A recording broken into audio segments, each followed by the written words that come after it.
Hi there, this is Dr. Phil McGraw, and I'm here alongside of Team 2 of Organizational Behavior class to tell you about some really great information from Chapter 9 of your textbook.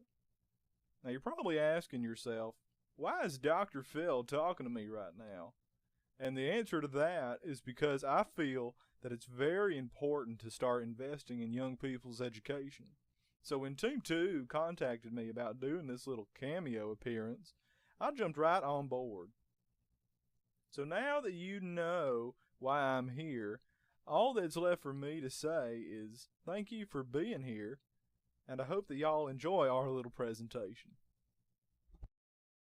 Thank you, Dr. Phil. Hello, everyone. This is David Edwards. I'll be your first speaker for Team 2, so let's get started.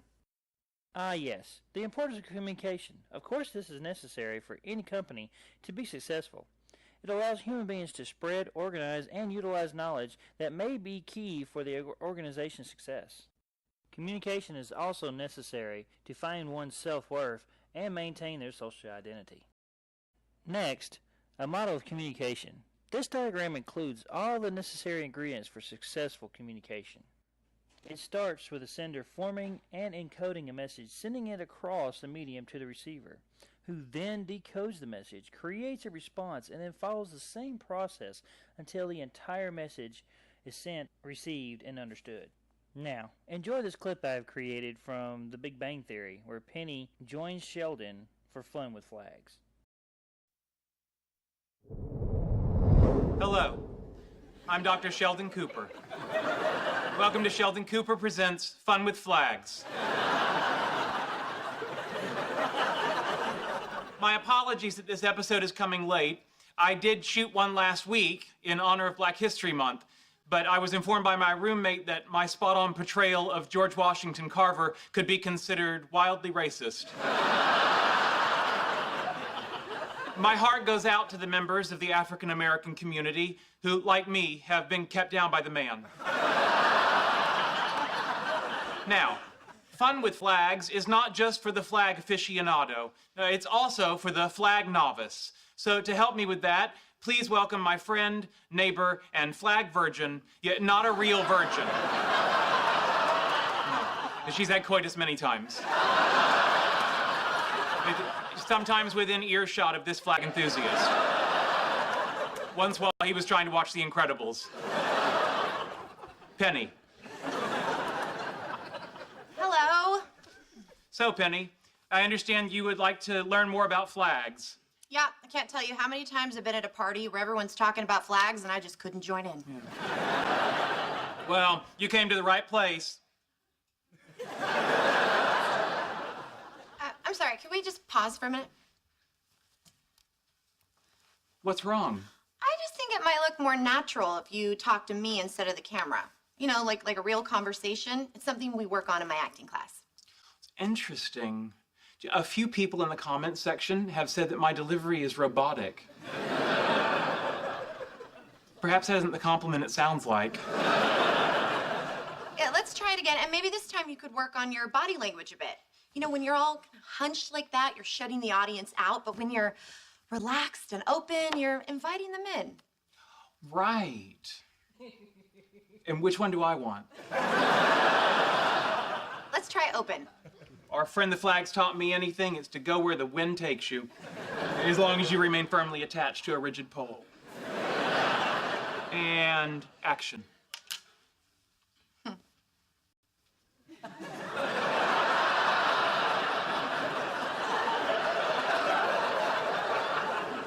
So, Penny, what sort of flag questions keep you awake at night?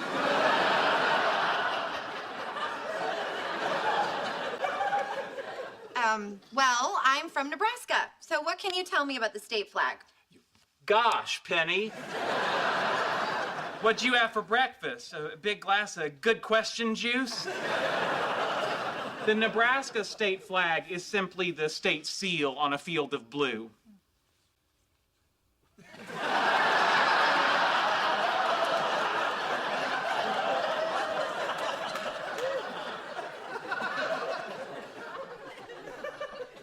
Spread your legs, invite them in.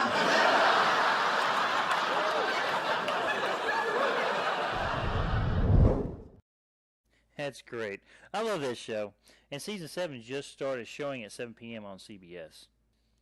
Now, where was I? Yes. Communication channels.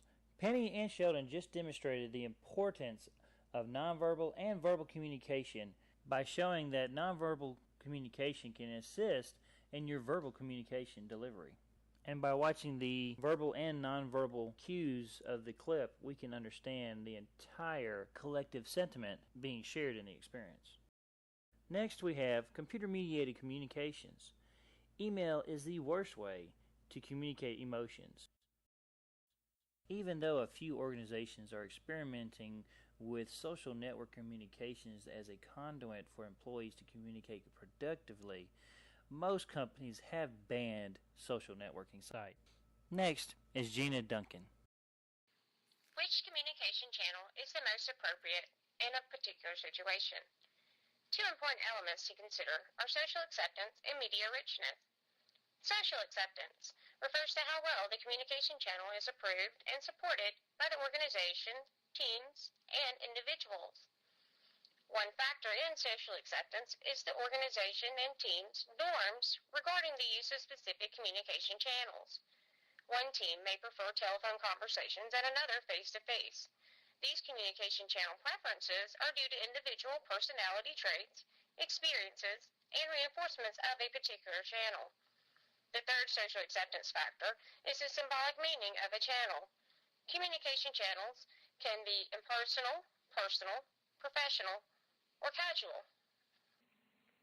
The second most important element in choosing the best communication channel is media richness. Media richness is a medium's data carrying capacity, that is, the volume and variety of information that can be transmitted during a specific time.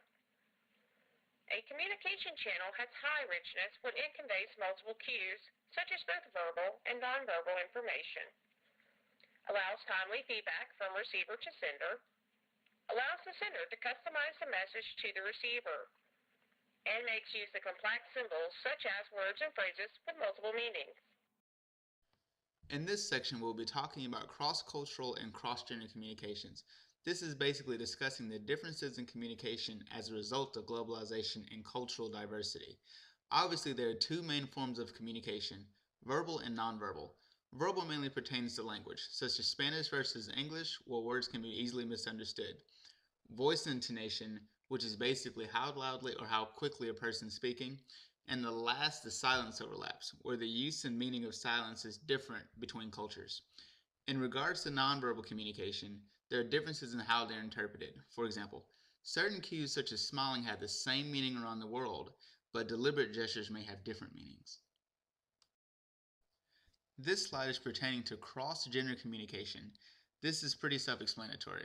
In regards to men, they are less sensitive to nonverbal cues and less likely to seek advice from others.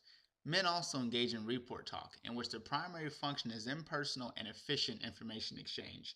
In regards to communication, women are basically the opposite, more sensitive to nonverbal cues and more likely to seek advice from others.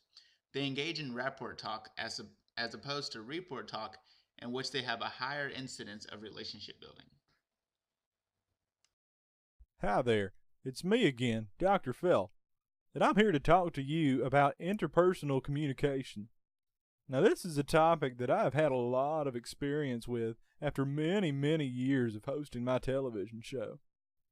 Now, the phrase interpersonal communications sounds pretty involved, but when it comes right down to it, all it is just a really formal way of saying how you talk to people.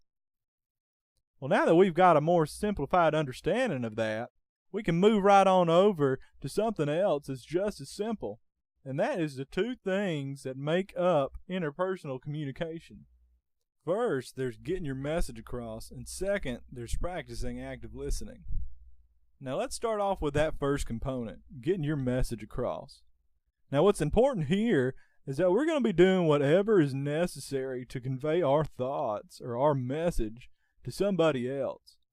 Now let's say, for example, Jimmy from accounting tells Suzanne in human resources that they might be a little bit short on payroll this month.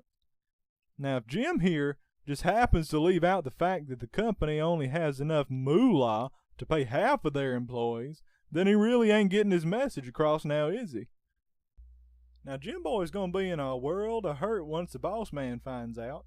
And once the employees find out, he might want to watch his back a little bit closer as he's walking across that big old parking lot late at night. So what can we do to make sure that we don't wind up acting like a bunch of Jims? Well, first, we're going to empathize. That just means that we're going to be keeping in mind the perspective of who we're talking to. That way we'll be able to tailor our message to best fit that person. Second, we're going to repeat. Now let me say that again. We're going to repeat. Now what we want to do here is say our message in a few different ways. That way they have multiple chances to hear it and get a better understanding of what we're trying to communicate.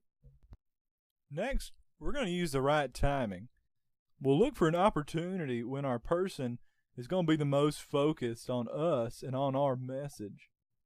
Then finally, we want to talk about our problem and avoid focusing on the person that we're talking to. Now, if we can do that, then there's less of a chance that they're going to be offended by something we say or somehow turned off by something we say. And that way they'll be more receptive to our message. Now, if we can manage to do these things, then we'll have done pretty much all we can do to get our point across clearly and effectively without turning into a bunch of gems. Next up in our little talk about interpersonal communication is the topic of active listening. Now, this just means that we're on the other side of the conversation from where we just were. Right now, we're trying to receive the message and then respond to it in the best way we can. Now, there's 3 parts to active listening. 1, there's sensing, where you listen to what's being said. 2, there's evaluating, and that's where you form some thoughts or opinions about what you heard. And then 3rd, there's responding, and that's where you start to share these thoughts and opinions with the person you're talking to as a form of feedback. This all seems pretty straightforward, but what I see as the most crucial part of all of this is doing the 3 things in order, and then only moving on to one action after you've completely finished doing the one before it. Now you see, people have a really bad tendency of doing all 3 of these actions at the same time. And all that really does is create a bunch of confusion and a lot of times a bunch of anger too. Now this sort of thing happens a lot on the show, especially when you get a mad mama and a diva daughter up on the stage. Now they go at it like it's nobody's business. And by the time mom has finished making her first point, daughter has interrupted at least 6 times, and the only thing that she thinks that she knows is that life's just not fair, and me. This sort of thing just drives me up a wall. You know, if they would just wait and listen, then think, and then respond, that whole hypothetical argument I just came up with would be done before my first commercial break. I'd like to thank Team 2 for inviting me to take part in this presentation.